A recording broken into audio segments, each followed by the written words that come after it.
My reaction to reading the script was one of tears. I cried.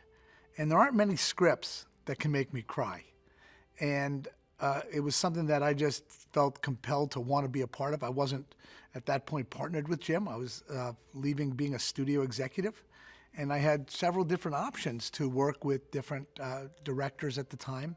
And having read Planet Ice, because that was the code name for Titanic, it was something that I felt very passionate about and excited to get the opportunity to do it. I had worked with Jim as a studio executive. I was the studio suit assigned to True Lies.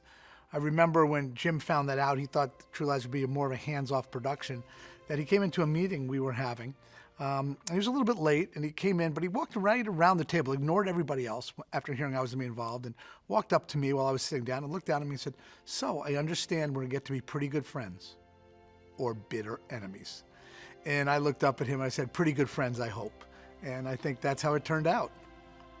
Well, I think one of the great lessons from Titanic is, yeah, the ship sank, but the story is about the people.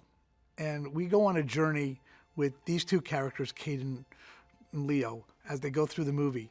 And we have a different experience. We know the ship sinks, but we're not thinking about that.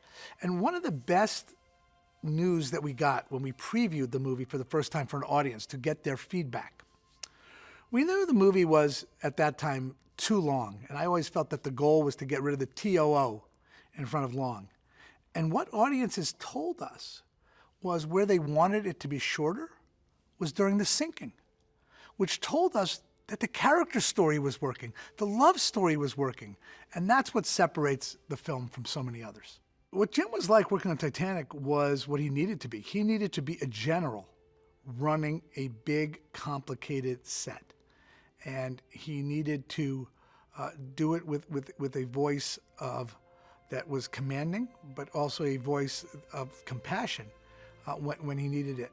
And the logistics of Titanic and the scale of that required Jim to be on top of his game for every single shot that we were doing. But day in and day out, what I was always impressed by Jim, no matter how big the crane was that he was doing a camera shot from, no matter how many extras, he always focused on the performance, whether it be between Jack and Rose, whether it be between Rose and her mother, whether it be between, Ismay and Thomas Andrews. It came down to him that the scale and the spectacle wasn't what was important. It was the drama and the performances he was able to get from all of the cast. Well, yeah, look, I don't think it's a question of re-experiencing the Titanic. I think anybody who's only watched it at home has never experienced Titanic.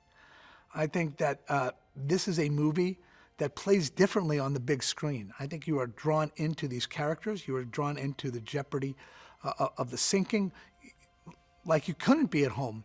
And I think people owe it to themselves to see it on the big screen.